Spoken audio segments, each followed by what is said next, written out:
မင်္ဂလာပါပရိသတ်တို့ရေ Midnight Terrace Channel မှာပြန်လည်ကြိုဆိုလိုက်ပါတယ်။ခုတစ်ခါမှာတော့မင်းသားကြီးရဲ့နောက်ဆုံးပွဲဆိုတဲ့ကြောက်လန့်စရာဇာတ်လမ်းတစ်ပုဒ်ကိုတင်ဆက်ပေးသွားမှာပါ။မင်းသားကြီးရဲ့နောက်ဆုံးပွဲနေ့လယ်2 နာရီရန်ကုန်မြို့ရဲ့မြို့ဟောင်းတနေရာကရုပ်ရှင်ရုံဟောင်းကြီးပရိသတ်ကလက်ချိုးရည်တွက်လို့ရတယ်။ခေတ်စားနေတဲ့ကိုရီးယားဇာတ်ကားတွေကြားမှာဒေတာထုတ်တရေကားလေးကပရိသတ်ကိုဆွဲဆောင်ဖို့ခဲရင်လာပြီ။မောင်မောင်ကဒီရုပ်ရှင်ရုံရဲ့ပရိုဂျက်တာဆရာအသက်50ကျော်ကမှဒီအလုပ်ကိုဆက်လုပ်နေရတယ်။ရုံပိတ်ခန်းဒီနောက်ဆုံးပွဲဟေးမောင်မောင်ဒီအပိုင်းနဲ့ရုံထဲမှာထူးဆန်းတာတွေကြားလား။ရုံထိန်ဥပကြီးကလက်ဖက်ရည်ဘူးလေးတောင်းရင်မေးတယ်။ဘာထူးဆန်းတာလဲဥပကြီးရဲ့ဟိုနေ့ညငါရုံတန်ရှင်းလုံရင်ပြီးရလ20လောက်ကဆုံးသွားတဲ့မင်းသားကြီးဝင်းမောင်အတန်ကိုကြားလိုက်ရတယ်ကွ။သူ့ဇက်ကားတွေကဒိုင်ယာလော့တီရွတ်နေတာ။မောင်မောင်လည်းပြုံးလိုက်တယ်။အဖိုးကြီးကလည်းအိမ်မက်တာပါမင်းသားကြီးဆုံးတာဖြင့်ကြာလှပြီ။ဒီနေ့ရုံထဲမှာပြိတ္တ9ယောက်လောက်ပဲရှိတယ်။ဇက်ကားကတရေကားဆိုတော့မှောင်မဲနေတဲ့ရုံထဲမှာလူနေနဲ့ကြည်ရတာပိုပြီးကြောက်စရာကောင်းနေတာပေါ့ဇက်ကားတွေကမြင်ကွင်းတစ်ခုကတရေကလေကရစ်ပေါ်ကနေတောက်လျှောက်ဆင်းလာတယ်ရုတ်တရက်မောင်မောင်သတိထားမိတာကဇက်ကားတွေကတရေရဲ့အရေးဟာဖန်သားပြင်ပေါ်မှာ2 ခုဖြစ်နေတယ်သူ့မျက်လုံးတွေကိုပုတ်ကြည့်လိုက်တယ်ဟုတ်တယ်ဇက်ကားတွေမှာတရေအပြင်နောက်ထပ်အရေးတစ်ခုဖန်သားပြင်ပေါ်မှာရှိနေတယ်ပြီးတော့အဲ့ဒီအရေးကလှုပ်ရှားနေတယ်ဇက်ကားတွေကတရေနဲ့လုံးဝမဆိုင်ပဲမောင်မောင်ပရိုဂျက်တာခန်းထဲကနေယုံထဲကိုငုံကြည့်လိုက်တယ်မောင်မဲနေတဲ့ယုံထဲမှာပရိသတ်9ယောက်ကပါဇက်ဟောင်းလောင်းနဲ့ဇက်ကားကိုပဲစိုက်ကြည့်နေကြတယ်ဘာမှထူးဆန်းတာမရှိဘူးဒါပေမဲ့နောက်တစ်ချိန်ဖန်သားပြင်ကိုပြန်ကြည့်လိုက်တဲ့အခါကျတော့သူ့လန့်သွားတယ်အဲ့ဒီပူးနေတဲ့အရေးကရှေ့တန်းထိုင်ကုန်တန်းစီကိုရှောက်သွားနေပြီပြီးတော့ပရိသတ်တယောက်ရဲ့ဘေးမှာဝင်းထိုင်လိုက်တယ်အဲ့ဒီပရိသတ်ကလူအိုကြီးတယောက်ရှေ့တန်းမှာတယောက်တည်းလားကြည့်နေတာမောင်မောင်သတိထားမိတယ်အဲ့ဒီလူအိုကြီးကပြီးခဲ့တဲ့လားဆုံးသွားတဲ့မင်းသားကြီးဝင်းမောင်နဲ့တူးနေတာဟုတ်ပေါ့ဖန်သားပြင်ပေါ်ကဇက်ကားကလည်းဆက်လဲနေတယ်ဒါပေမဲ့မောင်မောင်အဲ့ဒီလူအိုကြီးကိုပဲစိုက်ကြည့်နေမိတယ်လူအိုကြီးကဇက်ကားကိုအာယုံစိုက်ကြည့်နေပုံမရဘူးပြီးတော့ပရိုဂျက်တာခန်းထဲကိုသူလှည့်ကြည့်လိုက်တယ်ပြီးတော့ပြုံးလိုက်တယ်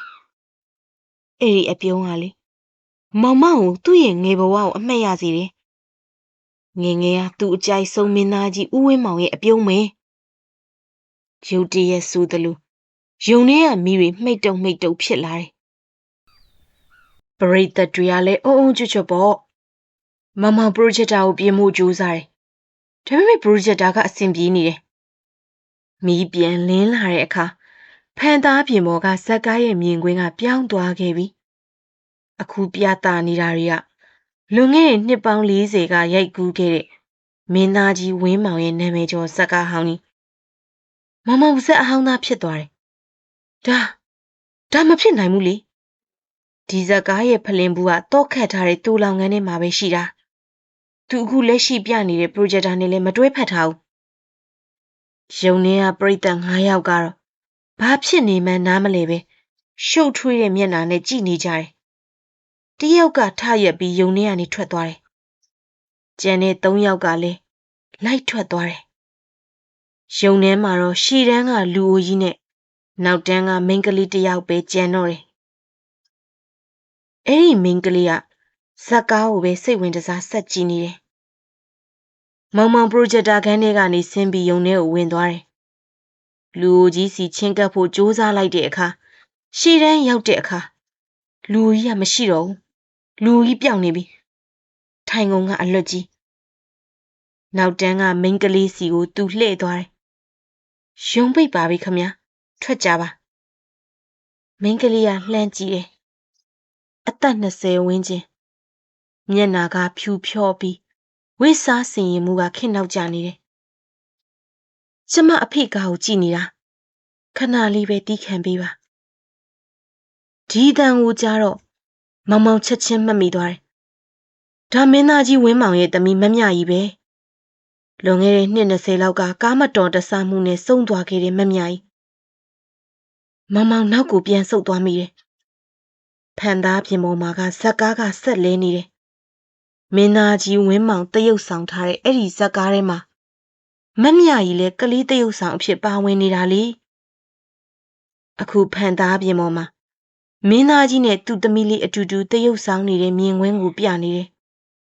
ရုံထဲမှာလည်းသမီးဖြစ်သူကအဖေရဲ့ကားကိုလာကြည့်နေတယ်မောင်မောင်မျက်လုံးတွေပြူးကျဲသွားတယ်သူ့ရှေ့မှာမမြကြီးရဲ့ခန္ဓာကိုယ်ကတဖြည်းဖြည်းပွင့်လင်းလာပြီးပျောက်ကွယ်သွားတယ်ဖန်သားပြင်ပေါ်မှာကဇက်ကားရက်သွားပြီးစူညံတန်တချို့ပဲကျန်နေခဲ့တော့တယ်မောင်မောင်ယုံထဲမှာတရားထဲကျန်နေခဲ့တယ်သူ့နှလုံးသားကတော့ခုံးနေတော့ရုတ်တရက်ဆိုသလိုသူ့နောက်ကနေအတန်တန်ကြားရတယ်မောင်မောင်ငါ့ကိုဒီယုံမှာနောက်ဆုံးအချိန်ပြပေးပါဦးအဲ့ဒါမင်းသားကြီးဝင်းမောင်ရဲ့အတန်ပဲမောင်မောင်နောက်ကိုပြန်လှည့်ကြည့်တော့ရှေ့ဆုံးတန်းမှာလူအိုကြီးကပြန်ထိုင်နေပြီဖန်သားပြင်ပေါ်မှာလဲဇက်ကားကပြန်ဆနေပြီဒါငါရဲ့နောက်ဆုံးပွဲပဲသမီးလေးနဲ့အတူတူကြည်ခွင့်ရလို့ကျေးဇူးပဲတဲ့မောင်မောင်ဘာမှပြန်မပြောနိုင်တော့ပါဘူးမျက်လုံးထဲမှာမျက်ရည်တွေဝေဝဲသွားတယ်နောက်တစ်ချိန်ပြန်ကြည့်တဲ့အခါမှာရှေ့ဆုံးတန်းမှာလူအိုကြီးရဲ့မမြကြီးရဲ့အတူတူထိုင်ပြီးဇက်ကားကြည်နေကြပြီနောက်တနေ့နနက်မှာတော့ရုံးစည်းမောင်မောင်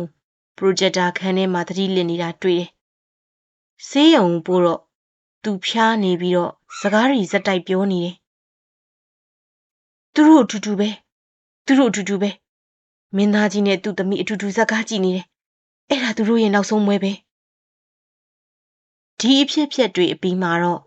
ရုပ်ရှင်ဟောင်းကြီးကိုပိတ်လိုက်ရတယ်ဒါပေမဲ့ညဘက်တွေဆိုရုံဟောင်းကြီးတွေကနေဇက်ကားဖွင့်တဲ့တွေထိုင်ရလော့တန်တွေကြားနေရတော့မယ်လူတချို့ကတော့မင်းသားကြီးဝင်းမောင်နဲ့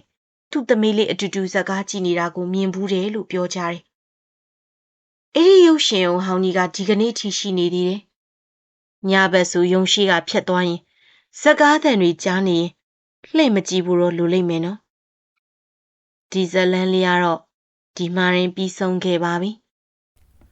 ပရိသတ်ကြီးတို့လည်းရုပ်ရှင်ရုံထဲမှာကြောက်မက်ဖွယ်အဖြစ်အပျက်တွေကြုံဖူးခဲ့တယ်ဆိုရင် comment မှာမျှဝေပေးသွားခဲ့ကြပါအောင်နော်နောက်ထပ်တွေမှာအခုထပ်ပိုပြီးထိတ်လန့်ကြောချမ်းစရာကောင်းတဲ့တရေဇလန်တွေကိုနားထောင်ခြင်းနဲ့ဆိုရင်တော့ကျမတို့ရဲ့ channel လေးကို like and subscribe လုပ်ခဲ့ပေးဖို့ကိုလည်းမမေ့ပါနဲ့နော်